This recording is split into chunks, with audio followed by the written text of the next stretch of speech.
Halo semuanya, jumpa lagi kita di T-Edu Channel. Ya, saya Yasin dari Kota Medan. Hari ini saya ada topik menarik yang ingin saya bahas, yaitu bagaimana cara kita menang perdebatan. Ya, ini hal yang menarik sekali di bisnis ini. Saya di usaha ini sudah belasan tahun. Ya, di awal-awal saya jalankan usaha ini, ya, setelah saya belajar banyak di pertemuan tentang informasi bisnis Tiansi, tentang fakta bisnis Tiansi, tentang hasil-hasil dari bisnis Tiansi lengkap dengan video, lengkap dengan foto. Akhirnya tibalah waktu kita di lapangan. Sering sekali ketika di lapangan kita ketemu dengan prospek kita presentasi, selesai presentasi, ketika masuk sesi follow up, itulah saatnya yang paling seru.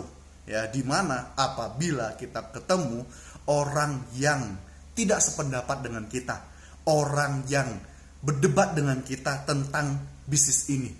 Ada yang mengatakan, bisnis haram.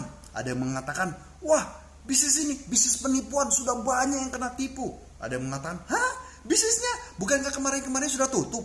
Ada juga yang mengatakan, hitung-hitungannya asal-asal. Lu orang kan gak pernah tahu hitungannya kan. Yang itu kan perusahaan, dan lain sebagainya. Banyak sekali perdebatan terjadi. Kalau saya dulu di awal, saya catat satu-satu yang dia tanya, saya bantai. Kalau dia bilang ini penipuan, saya tanya penipuannya di mana. Saya ajak dia diskusi, saya keluarkan semua majalah, foto membuktikan bahwasanya ini bisnis beneran. Kalau dia katakan bahwasanya bisnis ini bohong rewardnya, saya keluarin semua bukti tentang betapa benar adanya reward ini. Saya foto dengan orang yang telah sukses, saya foto dengan penerima reward nih sampai orangnya bungkam. Begitu orangnya bungkam, selesai Bapak Ibu semuanya. Beneran bungkam, selesai pulang ya, di telepon, di chat bungkam semua ya. Kemudian ya kalau bicara soal join ya bungkam juga sih Bapak Ibu ya. Jadi kalau Anda berharap memenangkan sebuah perdebatan dengan cara berdebat, itu gagal total. Saya sudah ngalamin. So solusinya gimana? Nah, saran saya Bapak Ibu, Anda baca salah satunya buku Bagaimana Mencari Kawan dan Mempengaruhi Orang Lain.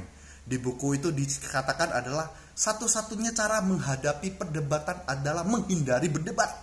So gimana dong? Ini contoh, ketika ketemu ada orang yang mengatakan, wah hati-hati bisnis penipuan. Oh ya? Kenapa bisa dikatakan seperti itu? Itu kemarin ada teman saya udah kena tipu. Oh gitu ya? Bisa jadi juga ya.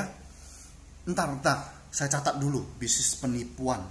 Oke, bro, lu kan teman gua, boleh nggak lu temani gua ke pertemuan atau lu hadiri pertemuan online kita?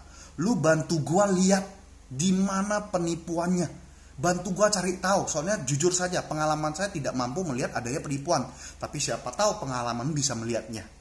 Nah, kira-kira seperti ini teman kita hadir di pertemuan, hadir. Dia ingin jadi pahlawan, datang untuk melihat dan membantu mencari mana penipuannya. Jangan sampai teman saya si Yasin kena tipu. Setelah dia datang, dilihat semua fakta videonya, bengong sendiri. Dan bisa jadi dia malah join dan tidak pernah bahas soal penipuan. Oke, ada juga kadang dikatakan bahwa saya, wah ini sudah banyak yang namanya orang ditipu. Bisnis Tiansi sudah tutup. Anda jangan katakan tutup. Masa iya tutup? Itu pertemuan masih ada, jangan bilang gitu. Oh gitu ya? Bener juga, mungkin yang Anda katakan benar ya. Gini aja deh, boleh gak kamu bantu saya selidiki lebih dalam lagi? Kan kamu teman saya. Ya, saya pengen tahu lebih dalam, soalnya pengalaman saya terbatas. Kalau kita punya dua otak bantu ngamatin, harusnya lebih membantu. Ini kebetulan hari Minggu ada pertemuan kita. Coba sama-sama bantu saya lihat. Ya, kira-kira kalau perusahaan ini sudah tutup, kenapa masih beroperasi ya? Saya juga penasaran nih. Nah, kira-kira teman Anda hadir gak? Pasti datang ke pertemuan, pasti dia akan datang lihat. Intinya adalah, Anda tidak juga mengiyakan, tapi jangan berdebat. Intinya, promosi pastikan dia hadir di pertemuan, otomatis biarkan pertemuan yang meyakinkan orang tersebut. Biarkan pertemuan yang menunjukkan faktanya, jangan sampai kita. Ya, jadi ayo kita bisa yang namanya menang atas perdebatan dengan menghindarinya, dengan menggunakan pihak ketiga, baik pertemuan maupun upline, ya, untuk membantu memenangkan perdebatan. Hindari berdebat. Sampai jumpa di video-video berikutnya. Terima kasih.